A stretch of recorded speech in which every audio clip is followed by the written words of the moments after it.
اعوذ باللہ من الشیطان الرجیم بسم اللہ الرحمن الرحیم خیرکم من تعلم القرآن وعلمہ۔ اللہ کریم کا فضل و احسان کہ نبی کریم صلی اللہ تعالیٰ علیہ وآلہ وسلم کے تصدق سے آج ہم اللہ کے دین کے مجاہد اور سپاہی بن کر اپنی الہدایہ قرآن کلاس میں حاضر ہیں۔ اللہ کریم ہماری حاضری قبول فرمائے اور ہمیں اس عظیم مشن کے عظیم راستے پر استقامت کے ساتھ چلتے ہوئے اپنی منزلوں کو حاصل کرنے کی توفیق عطا فرمائے۔ مجاہد اور سپاہی وہ ہوتا ہے جو ہر لمحہ اپنے مقصد کے حصول کے لیے لڑتا ہے اور کبھی بھی وہ غیر مسلح نہیں ہوتا، ہمیشہ اسلحہ اپنے ساتھ رکھتا ہے جس کی بنیاد پر اس کو کامیابیاں نصیب ہوتی ہیں۔ اور ہم جس مقصد کے حصول کے لیے اس عظیم قافلے کے ساتھ قافلہ عشق مصطفیٰ صلی اللہ تعالیٰ علیہ وآلہ وسلم کے ساتھ رواں دواں ہیں، اس کے لیے تو ہر لمحہ مسلح رہنے کی اللہ رب العزت قرآن کریم میں تاکید فرماتے ہیں کہ وَأَعِدُّوا لَهُم مَّا اسْتَطَعْتُم مِّن قُوَّةٍ، کہ اللہ کے دشمنوں کے مقابلے میں اللہ کے دین کی حفاظت کے لیے، عظمت شان مصطفیٰ صلی اللہ تعالیٰ علیہ وآلہ وسلم کی حفاظت کے لیے، عظمت اہل بیت اطہار کی حفاظت کے لیے، عظمت صحابہ مصطفیٰ صلی اللہ علیہ وسلم کی حفاظت کے لیے ہر لمحہ تیاری رکھا کرو، اپنی پوری قوت کے ساتھ، اپنے اسلحہ کے ساتھ۔ اور اسی کے لیے نبی کریم صلی اللہ تعالیٰ علیہ وآلہ وسلم نے ارشاد فرمایا کہ اپنے بچوں کی، مومن مسلمان اپنے بچوں کی تربیت 3 محبتوں کی بنیاد پر کریں۔ ایک محبت قرآن کریم کی، کہ قرآن کریم کی محبت ایک بہت بڑا ہتھیار ہے۔ پھر دوسرے نمبر پر رسول پاک صلی اللہ تعالیٰ علیہ وآلہ وسلم کی محبت، اور پھر تیسری حضور علیہ السلام کے اہل بیت اطہار کی محبت۔ ان 3 محبتوں پر جب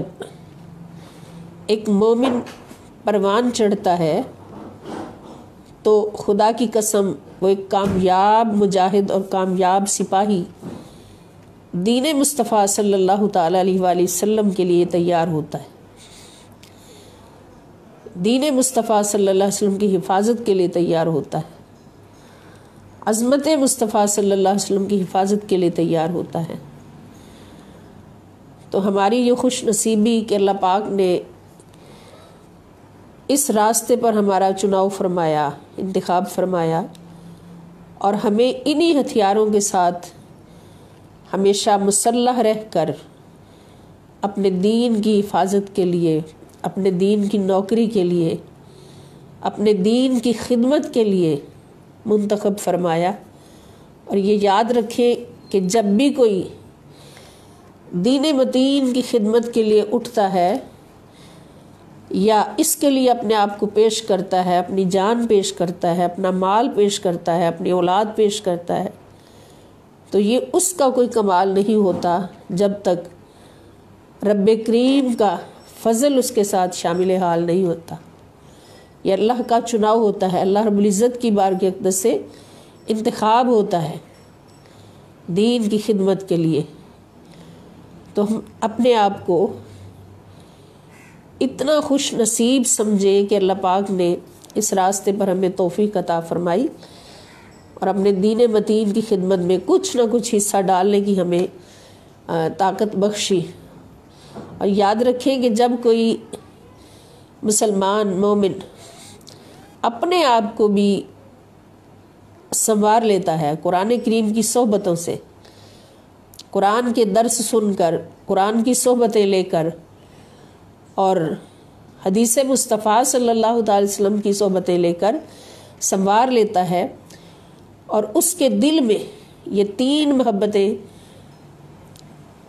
پیدا ہوتی ہیں اور پھر پلتی جاتی ہیں، بڑھتی جاتی ہیں اور اس کے اندر سے دوسروں تک پہنچتی جاتی،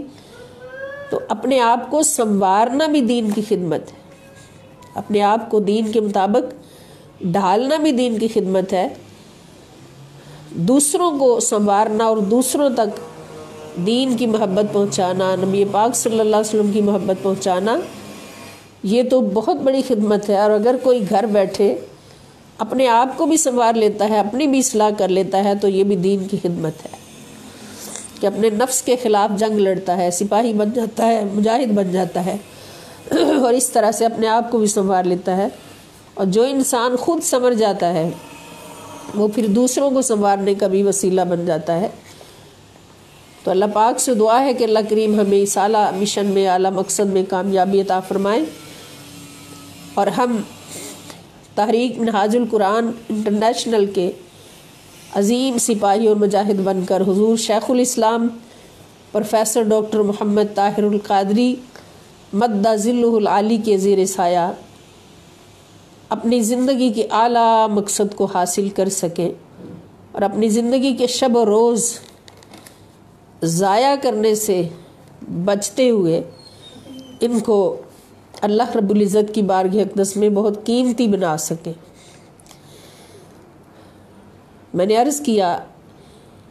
کہ ہم جس راستے کے سپاہی ہیں، جس مشن کے سپاہی ہیں، اس میں یہ تین محبتیں سب سے بڑا ہتھیار ہیں۔ قرآن کریم کی محبت، جس کی ہم صحبت لیتے ہیں اس کلاس میں، رسول پاک صلی اللہ تعالیٰ علیہ وآلہ وسلم کی محبت، اور حضور علیہ السلام کے اہل بیت اطہار کی محبت، جس میں سب سے اہل بیت اطہار میں سب سے افضل اور کائنات کی جان حضرت سیدہ فاطمہ الزہرا سلام اللہ تعالی علیہا، آپ کی محبت، کہ جن کی محبت کو حضور نے اپنی محبت فرمایا، اور جن کے دکھ کو حضور نے اپنا دکھ فرمایا، اور اللہ پاک نے نبی کریم صلی اللہ علیہ وسلم کی محبت کو اپنی محبت اور حضور کے دکھ کو اپنا دکھ فرمایا۔ تو میں نے عرض کیا تھا پچھلے لیکچر میں کہ ہم احادیث مبارکہ کے ضمن میں، احادیث مبارکہ جو ہم اس کلاس میں پڑھتے ہیں، اس سلسلہ میں ہم اب انشاءاللہ الکریم سیدہ کائنات سیدہ فاطمہ الزہرا سلام اللہ تعالی علیہا، آپ کی ذات اقدس، آپ کی عظمت، آپ کی طہارت اور آپ کے مقام و مرتبہ پر جو احادیث مبارکہ نبی کریم صلی اللہ تعالی علیہ وآلہ وسلم کی زبان پاک سے ملتی ہیں، حضور علیہ السلام کی ذات پاک سے ملتی ہیں، ان کو ہم اپنے لیکچرز میں پڑھیں گے حصول برکت کے لیے، اور سیدہ کائنات سلام اللہ تعالی علیہا کی شان اقدس کے لیے، کہ ہر دل میں آپ کی شان راسخ ہو جائے، اور اتنی محبت سیدہ کائنات سلام اللہ تعالی علیہا کے اللہ پاک ہمیں عطا فرمائے کہ وہ محبت ہمارے ایمان کی بنیاد ہے، اور وہ محبت ہمارے لیے دو جہاں کی فلاح کا ذریعہ بن جائے۔ یہ فتنوں کا دور ہے، آزمائشوں کا دور ہے، اور اس دور میں کوئی نہ کوئی فتنہ اٹھتا رہتا ہے۔ جو ابھی ایک فتنہ اٹھا اور اس کے خلاف سیدہ کائنات سلام اللہ تعالی علیہا کی طہارت، عظمت، عصمت، پاکیزگی، اور نبی کریم صلی اللہ تعالی وسلم کی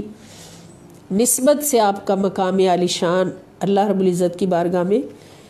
اس کو تفصیل کے ساتھ ہمارے شیخ الاسلام ڈاکٹر محمد طاہر القادری مدظلہ العالی نے تفصیل سے بیان کیا، کھول کھول کے بیان فرمایا، اور ساتھ اپنی ان بکس کا حوالہ آپ نے پیش فرمایا۔ تو اس وقت میں نے عرض کیا تھا کہ ہم اب ان بکس کو اپنے سامنے سلیبس میں رکھیں گے، اور سیدہ کائنات سلام اللہ تعالی علیہا کی شان اقدس میں جتنی احادیث مبارکہ ہمیں ملتی ہیں وہ ہم اپنے لیکچرز میں احادیث کے سلسلہ میں شامل کریں گے۔ تو آج اسی سلسلہ میں یہ حضور شیخ الاسلام کی لکھی ہوئی شان سیدہ فاطمۃ الزہراء رضی اللہ تعالیٰ عنہا میں بک ہے الدرۃ البیضاء فی مناقب فاطمۃ الزہراء رضی اللہ تعالیٰ عنہا سلام اللہ تعالیٰ علیہا۔ تو اس کو آج ہم شروع کریں گے، یا اگر سب لوگ چاہیں تو اس کو خریدیں اور اپنے پاس رکھیں، اپنی لائبریری میں رکھیں۔ تو سب سے پہلی فصل میں سب سے پہلی حدیث پاک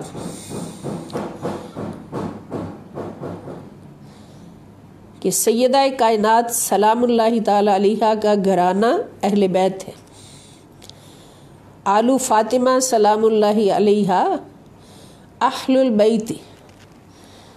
کہ اہل بیت کون ہیں، نبی کریم صلی اللہ تعالی وسلم کے اہل بیت کون ہیں۔ تو اس پر حدیث پاک ہے عن انس بن مالک رضی اللہ تعالی عنہ ان رسول اللہ صلی اللہ علیہ وسلم یمر بباب فاطمہ ستۃ اشہر اذا خرج الى صلاة الفجر، سبحان اللہ، یقول الصلاة یا اہل البیت انما یرید اللہ لیذہب عنکم الرجس اہل البیت ویطہرکم تطہیرا۔ حضرت انس بن مالک رضی اللہ تعالی عنہ سے روایت ہے، فرماتے ان رسول اللہ صلی اللہ علیہ وسلم، کہ رسول اللہ صلی اللہ علیہ وآلہ وسلم کان یمر، گزرتے تھے، بباب فاطمہ، حضرت فاطمہ سلام اللہ تعالی علیہا کے دروازے کے پاس سے، ستۃ اشہر، 6 ماہ تک۔ جب حضرت فاطمہ سلام اللہ تعالی علیہا اپنے گھر میں تشریف فرما تھی تو نبی کریم صلی اللہ علیہ وسلم 6 ماہ تک حضرت فاطمہ کے دروازے سے گزرتے۔ اذا خرج الى صلاة الفجر، اذا جب خرج آپ نکلتے صلاة الفجر، فجر کی نماز کے لیے، یقول تو آپ فرماتے الصلاة یا اہل البیت، اے اہل بیت نماز کا وقت ہو گیا ہے۔ سبحان اللہ، یعنی جب نماز کے لیے اٹھاتے تو کیا فرماتے کہ الصلاة، نماز کا وقت ہو گیا ہے، یا اہل البیت، اے اہل بیت، اور ساتھ ہی فرماتے کہ انما یرید اللہ، بے شک اللہ تعالی چاہتا ہے، اللہ کی یہ چاہت ہے، لیذہب، کہ دور فرما دے، عنکم الرجس، تم سے ناپاکی کو، اہل البیت، اے اہل بیت، وَيُطَهِّرَكُمْ تَطْهِيرًا، اور تمہیں ہمیشہ کے لیے پاک کر دے۔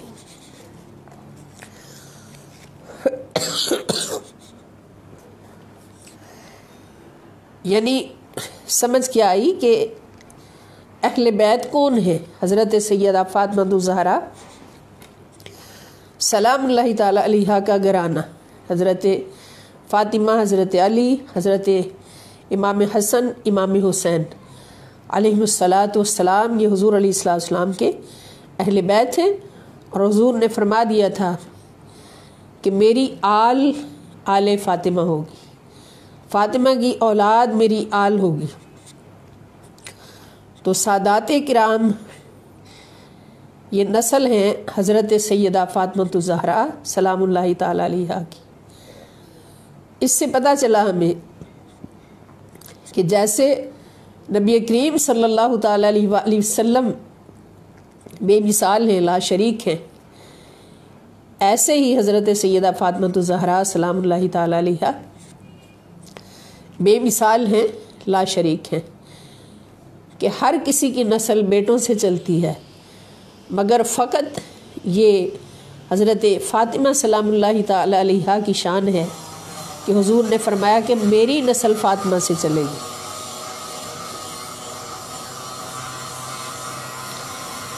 دوسری حدیث شریف عن ابی سعید الخدری رضی اللہ تعالیٰ عنہ فی قولہ انما یرید اللہ لیذہب عنکم الرجس اہل البیت قال نزلت فی خمسۃ فی رسول اللہ صلی اللہ علیہ وسلم وعلی وفاطمہ والحسن والحسین رضی اللہ تعالیٰ عنہ۔ حضرت ابو سعید خدری رضی اللہ تعالیٰ عنہ سے روایت ہے، فی قولہ، اللہ تعالیٰ کے اس قول کے بارے میں حضرت ابو سعید خدری رضی اللہ تعالیٰ عنہ فرماتے ہیں کہ انما یرید اللہ، بے شک اللہ تعالیٰ کی یہ چاہت، لیذہب عنکم الرجس اہل البیت، کہ اے اہل بیت آپ سے ہر ناپاکی کو دور فرما دے۔ اس کے بارے میں حضرت ابو سعید خدری فرماتے ہیں، قال، آپ فرماتے ہیں کہ نزلت، نازل کی گئی یہ آیت مبارکہ، فی خمسۃ، 5 ہستیوں کے بارے میں، فی رسول اللہ صلی اللہ علیہ وآلہ وسلم، رسول اللہ صلی اللہ علیہ وسلم کے بارے میں، وعلی، اور حضرت علی کے بارے میں، وفاطمہ، اور حضرت فاطمہ کے بارے میں، والحسن والحسین، اور حضرت امام حسن اور حسین علیہ السلام کے بارے میں۔ ان 5 ہستیوں کے بارے میں یہ آیت مبارکہ نازل کی گئی۔ تو ان 5 ہستیوں کو اللہ پاک نے ہمیشہ کے لیے پاک فرما دیا، پاک فرما دیا، ہر خطا سے بھی پاک فرما دیا اور ہر ناپاکی سے بھی پاک فرما دیا۔ اسی لیے حضرت فاطمہ الزہرا سلام اللہ تعالیٰ علیہا بھی پاک ہیں، حضرت علی بھی پاک ہیں، حضرت حسن بھی پاک ہیں، حضرت حسین بھی پاک ہیں، کہ ظہر کے ٹائم حضرت حسن پیدا ہوتے ہیں اور حضرت فاطمہ عصر کی نماز ادا فرماتی، یہ پاکی ہے ان کی۔ تو ان کے بارے میں اگر کوئی غلط بولے تو پھر اس کے ایمان کا کیا حال ہوگا۔ اللہ پاک ہم سب کو توفیق عطا فرمائے ان پاک ہستیوں کی پاکیوں کی گواہی دینے کی، ان کے صدقے سے اللہ تعالی ہمیں بھی پاک فرمائے، ہمیں پاک رہنے کی توفیق عطا فرمائے۔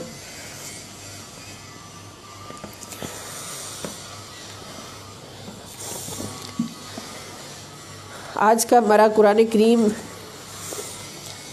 کا سبق سورہ توبہ جو ہماری جاری ہے، اس میں 8واں رکوع ہم نے پڑھنا ہے۔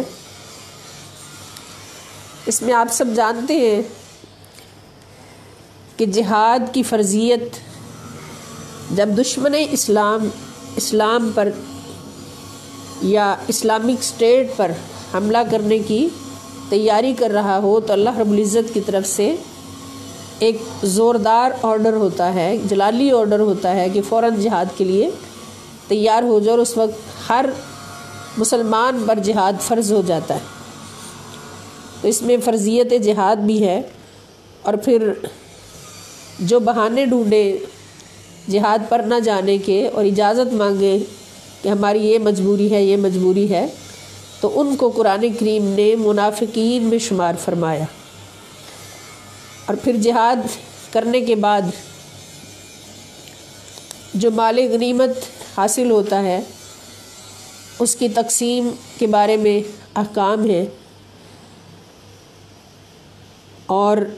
منافقین کے دلوں کی جو غلاظتیں ہیں ان کو اللہ پاک نے گزشتہ رکوع میں کھول کے بیان فرمایا کہ ان کے دلوں میں جو بغض ہوتا ہے، حسد ہوتا ہے اور جہاد سے روگردانی ہوتی ہے، تو اس کے سبب سے اللہ پاک ان کا، اگر وہ مال کی پیشکش کریں گے ہماری جان چھوڑ دیں، ہم مال پیش کر دیتے ہیں، تو اللہ تعالیٰ فرماتے ہیں کہ ان کی مال کو بھی اللہ تعالیٰ قبول نہیں فرماتے۔ اور یہ یاد رکھیں کہ جو مال اور اولاد اللہ کی راہ میں خرچ نہ ہو سکے، اللہ کی راہ میں خرچ ہونے سے اس کو بچایا جائے، تو وہ ایک عذاب ہوتا ہے، وہ رحمت نہیں ہوتی، وہ عذاب ہوتا ہے۔ اور جو مال اللہ کی راہ میں خرچ ہو اور جو اولاد اللہ کی راہ میں خرچ ہو، وہ اللہ کی رحمت ہوتی ہے، اللہ تعالیٰ کی رحمت ہوتی ہے۔ تو اللہ تعالیٰ ہمیں ایسے مال اور ایسی اولاد سے ہمیشہ بچا کے رکھے کہ جو اللہ کا عذاب بنے، نعوذ باللہ منہ۔ اب جو 8واں رکوع ہم نے پڑھنا ہے، اس میں اللہ پاک ارشاد فرماتے ہیں کہ انما الصدقات للفقراء والمساکین والعاملین علیہا والمؤلفۃ قلوبہم وفی الرقاب والغارمین وفی سبیل اللہ وابن السبیل فریضۃ من اللہ واللہ علیم حکیم۔ انما بے شک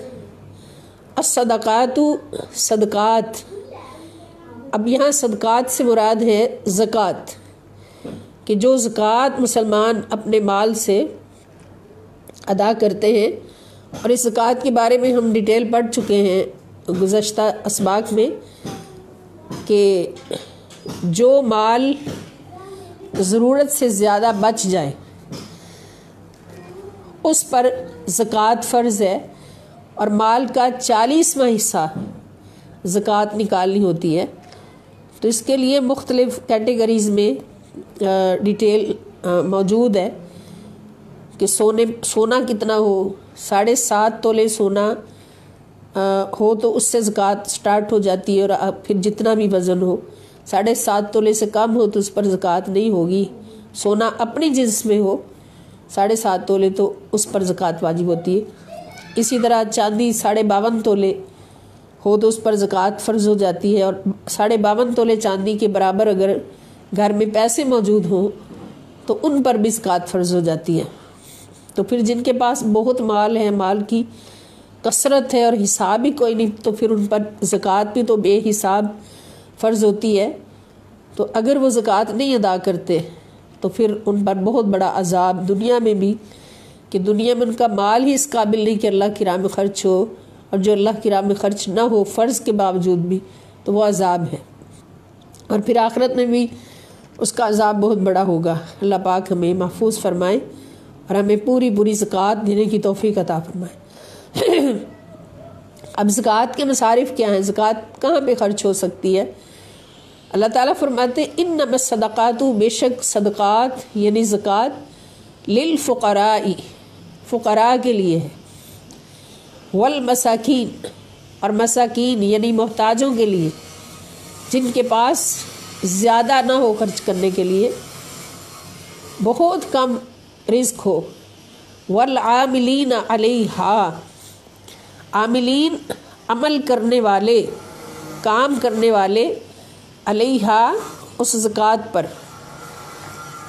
یعنی زکوٰۃ اکٹھی کرنے والے، ان کے لیے۔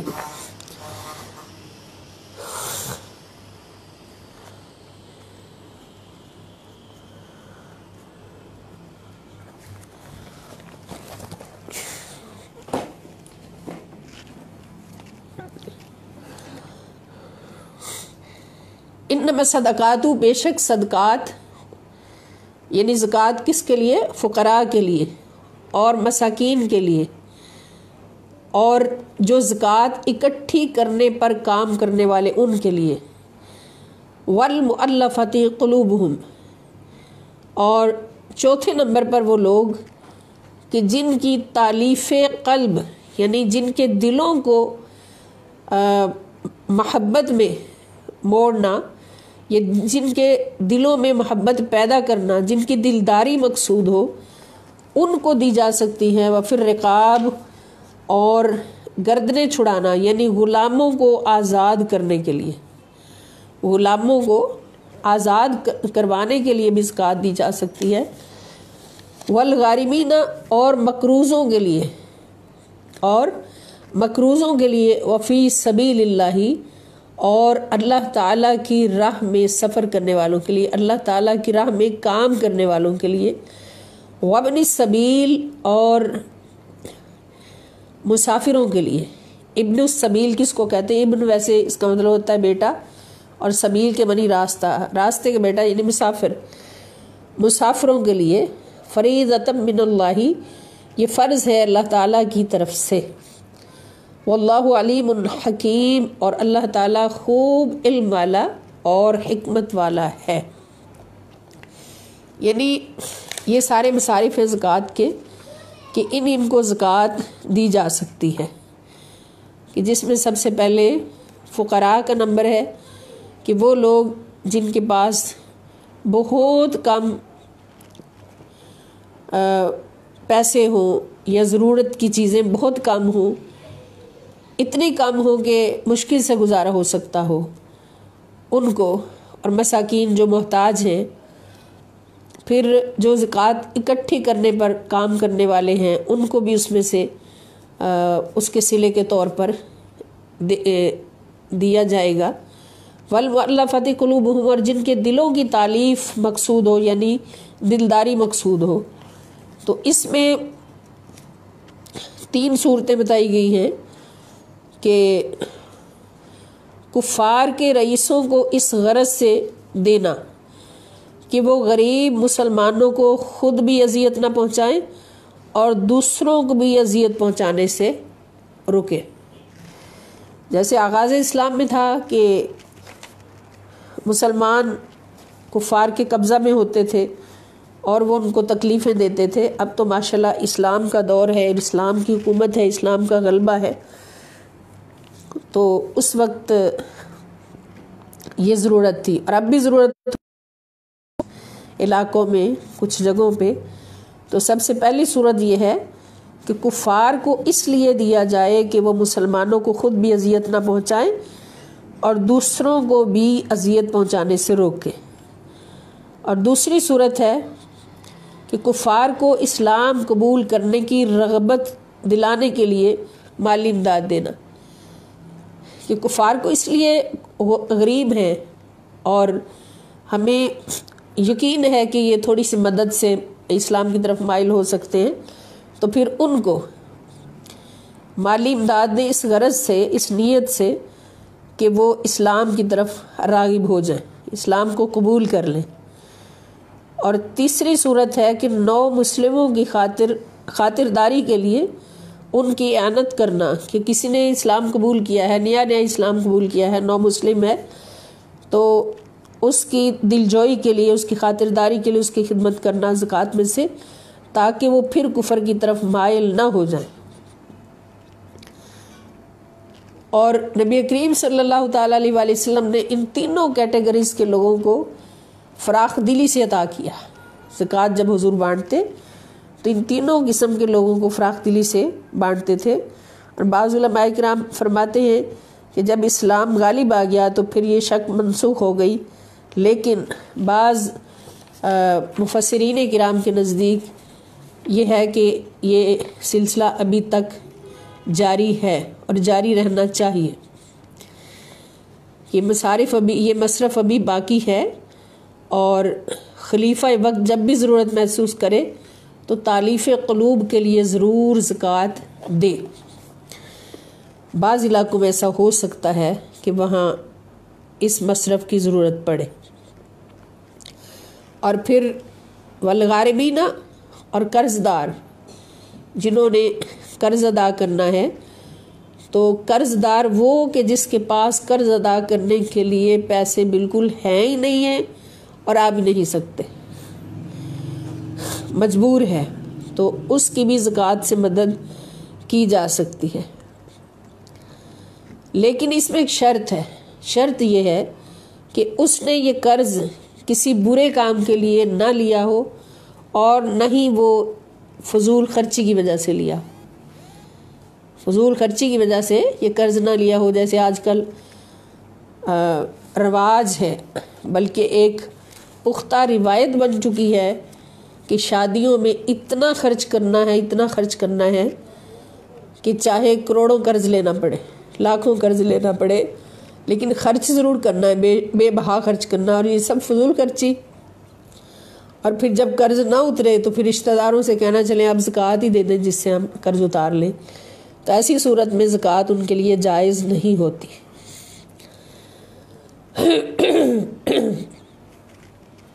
اور اس کے بعد وفی سبیل اللہ، اور اللہ تعالیٰ کی راہ میں۔ اب اللہ تعالیٰ کی راہ میں بہت ساری صورتیں ہیں کہ کوئی جہاد کے لیے جا رہا ہے یا کوئی حج کے لیے جا رہا ہے، اس کو ضرورت پڑ گئی ہے، اور پھر اللہ کی راہ میں جو مبلغین تیار کیے جاتے ہیں، جو خطباء خدمت انجام دیتے ہیں، مدارس کے اندر جو مدرسین، معلمین، معلمات خدمت دین انجام دیتے ہیں، ان کے لیے یہ خرچ کی جا سکتی ہے۔ اسی طرح جو طلباء و طالبات دین کی تعلیم حاصل کرتے ہیں، ان کے لیے خرچ کی جا سکتی ہے۔ تو یہ فی سبیل اللہ وابن السبیل، اور مسافروں کے لیے، یہ مسافر جو سفر میں ہیں ان پر بھی اگر ان کو ضرورت پڑ جاتی ہے تو ان پر بھی زکوٰۃ فرض کی جا سکتی ہے، ادا کی جا سکتی ہے ان کو بھی۔ اور ان میں وہ لوگ بھی شامل ہیں کہ جو تبلیغ دین کے لیے سفر کرتے ہیں، تبلیغ دین کے لیے دوسرے ممالک کا سفر کرتے ہیں، تو ان پر بھی زکوٰۃ خرچ کی جا سکتی ہے۔ اور اللہ تعالیٰ خوب جانتا ہے اور حکمت والا ہے۔ آگے اللہ پاک فرماتے ہیں کہ منہم الذین، اور ان میں سے ایسے بھی لوگ ہیں یؤذون النبی، جو تکلیف دیتے ہیں نبی کریم صلی اللہ علیہ وآلہ وسلم کو، وَيَقُولُونَ، اور کہتے ہیں ہوا اذن، حضور کے بارے میں کیا بولتے ہیں کہ یہ تو کان کے کچے ہیں۔ کان کا کچا کس کو کہتے ہیں؟ کہ جو ہر کسی کی بات سن لیتا ہے، ہر مان لیتا ہے۔ تو نبی کریم صلی اللہ علیہ وسلم کے بارے میں یہ کفار، یہ منافقین یہ کہتے ہیں کہ یہ تو کانوں کے کچے ہیں۔ قل، آپ ان سے فرما دیجئے اے پیارے نبی صلی اللہ علیہ وسلم، اذن خیر لکم، میرا ہر کسی کی بات کو سننا بہتر ہے تمہارے لیے۔ نبی کریم صلی اللہ علیہ وسلم کا ہر کسی کی بات کو سن لینا، اس میں تمہارا ہی بھلا ہے۔ اور نبی کی شان کیا ہے کہ یؤمن باللہ، وہ یقین رکھتا ہے اللہ تعالیٰ پر، وَيُؤْمِنُ لِلْمُؤْمِنِينَ، اور وہ یقین کرتا ہے مومنوں کی بات پر۔ یعنی اس کی بارگاہ میں مومن بھی آتے ہیں، منافق بھی آتے ہیں۔ اور منافقوں یہ نہ سمجھو کہ نبی صلی اللہ علیہ وسلم تمہاری بات پر بھی یقین کر لیتے، اس لیے کہ سب سے پہلے اللہ پاک فرماتے وہ اللہ پر یقین رکھتا ہے۔ جب کوئی منافق اس کی بارگاہ میں آتا ہے تو اللہ تعالیٰ اس منافق کا حال خود ہی اپنے نبی کے سامنے کھول کے بیان فرما دیتا ہے۔ اور حضور علیہ السلام کو اللہ پاک نے یہ طاقت عطا فرمائی ہے کہ مومن منافق جب بولتا ہے تو اس کے بولنے سے ہی حضور سمجھ جاتے ہیں کہ یہ منافق ہے۔ منافق جب سامنے آتا ہے تو حضور اس کو دیکھ کر ہی سمجھ جاتے ہیں کہ یہ منافق ہے۔ اور حضور اگر یقین فرماتے ہیں تو صرف مومنوں کی بات پر یقین فرماتے ہیں، منافقوں کی بات پر نہیں۔ وَرَحْمَةٌ لِّلَّذِينَ آمَنُوا مِنْكُمْ، اور آپ رحمت ہیں بہت بڑی ان لوگوں کے لیے جو ایمان لائے تم میں سے۔ وَالَّذِينَ، اور وہ لوگ یؤذون رسول اللہ، جو تکلیف دیتے ہیں رسول اللہ صلی اللہ علیہ وآلہ وسلم کو، لہم عذاب علیم، ان کے لیے دردناک عذاب ہے۔ یعنی ان باتوں سے رسول پاک صلی اللہ تعالی وسلم کو بہت تکلیف ہوتی ہے، اور جو لوگ نبی کریم صلی اللہ علیہ وسلم کو تکلیف دیتے ہیں تو ان کے لیے بہت دردناک عذاب ہے۔ اب یہاں ہم ایک لمحے کے لیے ٹھہر کے سوچتے ہیں کہ جب حضور علیہ السلام نے فرمایا کہ فاطمہ بضعۃ منی، کہ فاطمہ میرے جسم کا ٹکڑا ہے اور جس نے فاطمہ کو تکلیف دی اس نے مجھے تکلیف دی. تو جس نے رسول اللہ صلی اللہ علیہ وسلم کو تکلیف دی تو اللہ تعالیٰ کیا فرماتے ہیں کہ اس کے لیے دردناک عذاب ہے. تو پھر ابھی وقت ہے کہ اپنے آپ کو وقت کا بہت بڑا عالم سمجھنے والا سچی توبہ کر لے، بارگاہ خدا میں، بارگاہ مصطفیٰ صلی اللہ علیہ وسلم میں، اور بارگاہ سیدہ فاطمہ الزہراء رضی اللہ تعالیٰ عنہا میں سلام اللہ تعالیٰ علیہ سچی توبہ کر لے اور رجوع کر لے علماء کرام کی طرف، ورنہ پھر اللہ رب العزت کی وعید یہاں موجود ہے کہ والذین یؤذون رسول اللہ صلی اللہ علیہ وسلم، جو تکلیف دے رسول اللہ صلی اللہ علیہ وسلم کو، لہم عذاب علیم، تو ان کے لیے دردناک عذاب ہے. استغفر اللہ معاذ اللہ. یحلفون باللہ لکم لیردوکم، یحلفون یہ منافق قسمیں اٹھاتے ہیں، باللہ اللہ تعالیٰ کی قسمیں اٹھاتے ہیں. یہاں سے پتہ چلتا ہے کہ منافق کا جب ذکر آتا ہے تو اللہ پاک فرماتے ہیں قسمیں بہت کھاتے ہیں. منافق جو ہے یہ قسمیں بہت کھاتے ہیں. تو اس سے ہمیں پتہ چلا کہ قسم ہر وقت بے سود قسمیں کھانا یہ بھی منافقت کی نشانی ہے. مومن کبھی قسم نہیں کھاتا، اس لیے کہ مومن جھوٹ نہیں بولتا. جو قسمیں کھاتا ہے اس کا مطلب وہ کبھی جھوٹ بولتا ہے تو قسم کھا کے یقین دلاتا کہ اب میں نے جھوٹ نہیں بولا. تو قسم کھانے سے بھی پرہیز کرنا چاہیے. یہ مومن کی شان نہیں ہے، یہ منافق کی شان ہے. یحلفون باللہ لکم، یہ منافق قسمیں اٹھاتے ہیں اللہ تعالیٰ کی تمہارے سامنے، لیردوکم، تاکہ تمہیں راضی کریں. واللہ ورسولہ احق ان یرضوہ ان کانوا مؤمنین. اللہ پاک فرماتے ہیں کہ لوگوں کے سامنے یہ قسمیں کھاتے ہیں جھوٹی، لوگوں کو راضی کرنے کے لیے، لیکن ان کو پتہ نہیں کہ واللہ ورسولہ، حالانکہ اللہ تعالیٰ اور اس کے رسول صلی اللہ علیہ وسلم احق، زیادہ حقدار ہیں، ان یرضوہ، ان کے یرضو، وہ راضی کریں، ہو ان کو، ان دونوں ہستیوں کو راضی کرے، اللہ اور اس کے رسول صلی اللہ علیہ وسلم کو راضی کرے. اب یہاں پر بھی قابل غور نقطہ جو ہے وہ ہو کی ضمیر ہے. اللہ پاک فرماتے ہیں کہ اللہ اور اس کے رسول، اللہ تعالیٰ اور اس کے رسول دو ہستیاں ہیں، تو دو کے لیے ضمیر ہمیشہ ہما ہوتی ہے. دو کے لیے ضمیر ہو نہیں ہوتی بلکہ ہما، یعنی ان دونوں کو راضی کیا جائے. یہاں ضمیر اللہ پاک نے واحد کی استعمال فرمائی. تو کیا فرمایا کہ اللہ کی رضا ہو، رسول پاک صلی اللہ علیہ وسلم کی رضا ہو، یہ ایک ہی ہے. سمجھو جس نے رسول اللہ صلی اللہ علیہ وسلم کو راضی کر لیا اس نے اللہ کو راضی کر لیا. یعنی ہستیاں دو ہیں مگر رضا کی منزل ایک ہے. ہستیاں دو ہیں مگر خوش کرنے کی منزل ایک ہے. تو اس سے ہمیں مقام مصطفیٰ صلی اللہ تعالی علیہ وسلم کی سمجھ آتی ہے کہ اللہ پاک نے کسی مقام پر بھی اپنے نبی کو اپنے سے جدا نہیں فرمایا. لا الہ الا اللہ کے بعد واو نہیں لگائی، لا الہ الا اللہ محمد رسول اللہ صلی اللہ علیہ وسلم.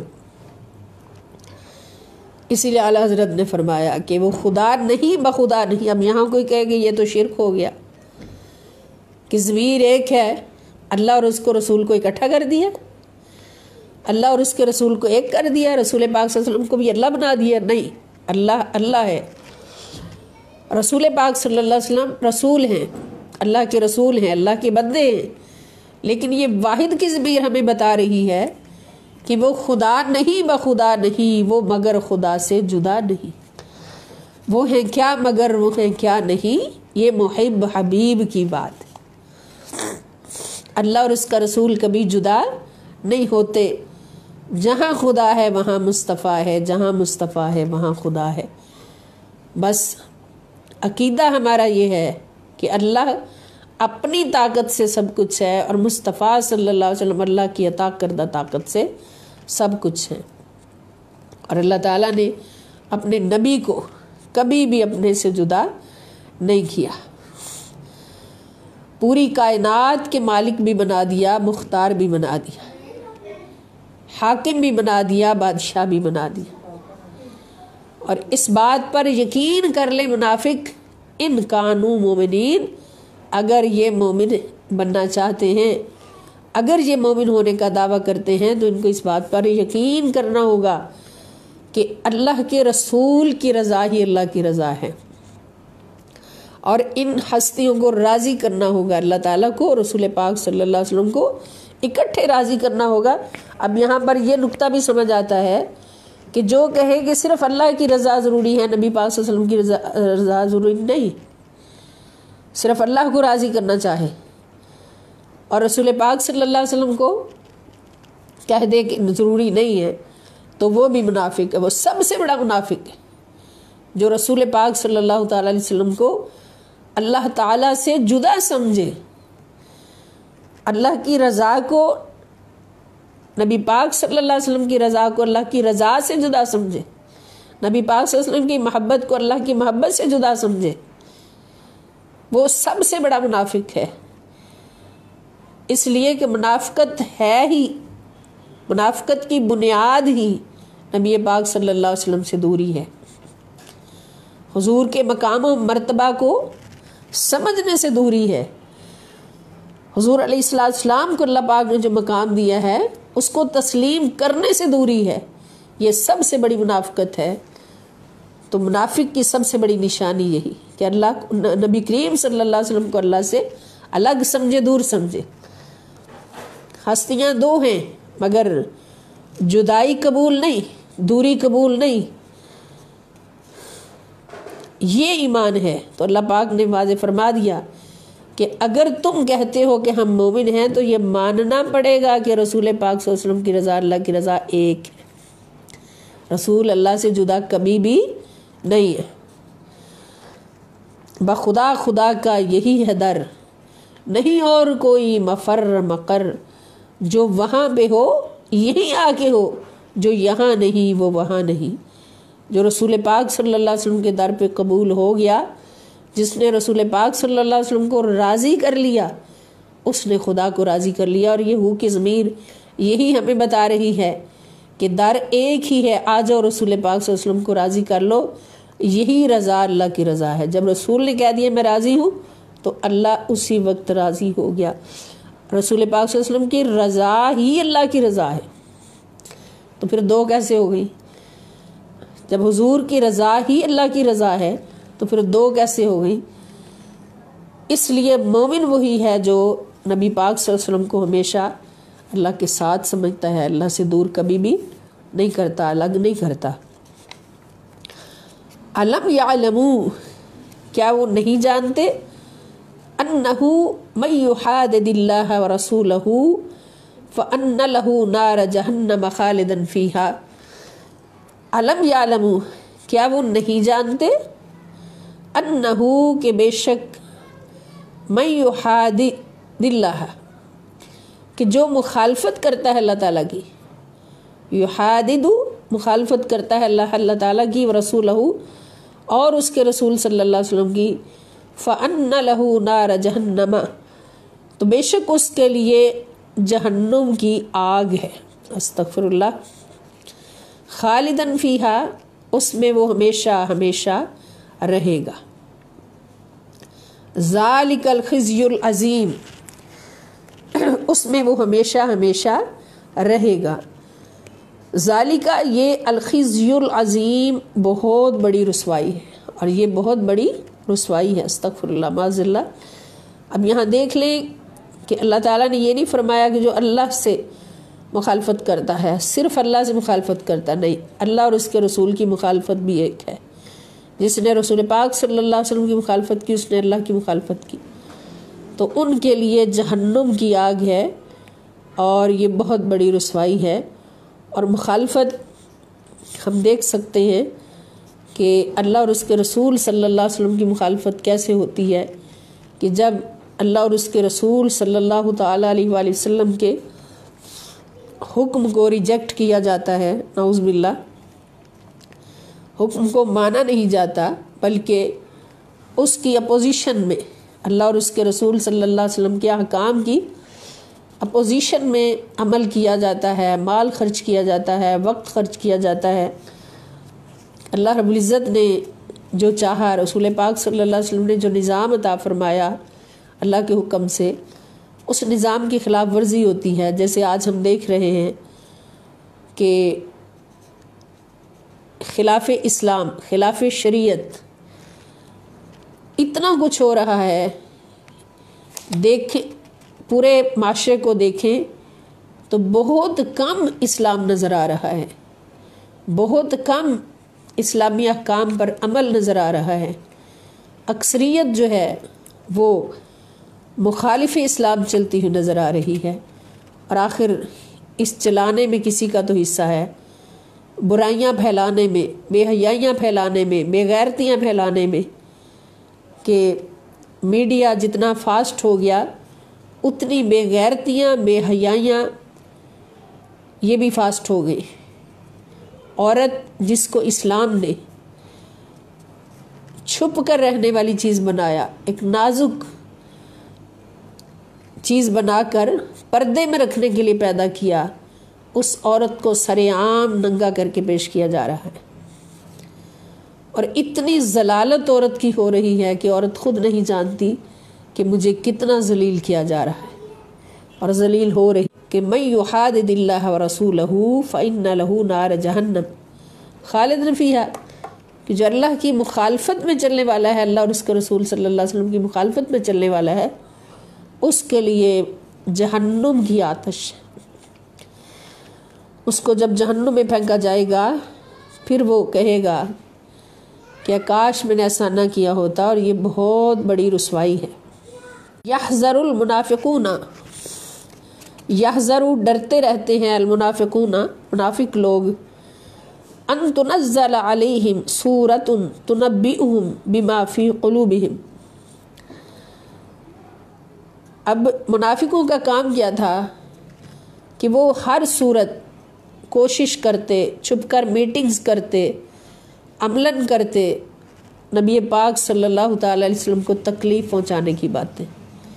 حضور علیہ السلام کو دکھ دینے کی باتیں، کیونکہ ان کے دلوں میں نبی پاک صلی اللہ علیہ وسلم کا حسد تھا، بغض تھا۔ لیکن اللہ کے رسول صلی اللہ تعالی علیہ وسلم کی شان و عظمت کہ جب منافق کوئی حضور کے سامنے آتے تو اللہ کریم فوراً اپنے نبی کو خبردار فرما دیتے اور واضح فرما دیتے کہ یہ منافق ہے اور یہ اس ارادے سے آیا ہے۔ تو منافق لوگ بھی ڈرتے رہتے تھے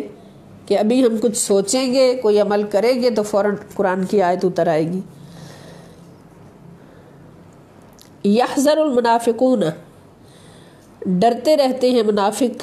ان تنزل علیہم سورۃ، کہ اتار دی جائے گی علیہم ان پر، یعنی اہل ایمان پر، سورۃ کوئی سورت، تنبئہم جو ان کو خبردار کر دے گی، بما فی قلوبہم اس کے بارے میں جو ان منافقوں کے دلوں میں ہے۔ قل استہزئوا، آپ ان سے فرما دیجئے کہ تم مزاق کرتے رہو، ان اللہ مخرج ما تحذرون، بے شک اللہ تعالیٰ تو واضح کرنے والا ہے جس بات سے تم خوف زدہ ہو، اللہ تعالیٰ اس کو واضح فرمانے والا ہے جس بات سے تم خوف زدہ ہو۔ یعنی منافقوں کو اس بات کا کھٹکا لگا رہتا تھا کہ ان کی دل کی باتیں جو ہیں وہ ظاہر ہو جائیں گی اور اللہ تعالیٰ آیت اتار کر مسلمانوں کو بتا دیں گے۔ تو پھر اللہ پاک نے اپنے نبی سے فرمایا کہ ان سے کہہ دو کہ کر لو جتنے مذاق کرنے ہیں، ہمارے جتنے مذاق اڑانے ہیں اڑا لو، اللہ تعالیٰ نے تو سب کچھ ظاہر فرما دینا ہے جس سے تم خوف زدہ ہو۔ وَلَئِن سَأَلْتَهُمْ، یعنی وہ الگ اپنی میٹنگز میں بیٹھ کر مسلمانوں کا مذاق اڑاتے، کوئی کچھ کہتا کوئی کچھ کہتا کہ جنگ پہ جا رہے ہیں، دیکھنا ہار کے آئیں گے، نعوذ باللہ، یا کفار ان کو قید کریں گے اور ایسا کریں گے، اللہ کرے ان کو مار پڑے، یہ ہو وہ ہو، اس طرح کی باتیں کر کے مذاق اڑاتے، نعوذ باللہ۔ لیکن اللہ پاک سب کچھ اپنے نبی صلی اللہ تعالی وسلم کو فرما دیتے۔ اللہ تعالیٰ فرماتے ہیں وَلَئِن سَأَلْتَهُمْ، وَلَئِن اور اگر سَأَلْتَهُمْ آپ ان سے سوال کریں، لَيَقُولُنَّ اگر آپ ان سے پوچھیں کہ تم یہ مذاق اڑا رہے تھے ہمارا،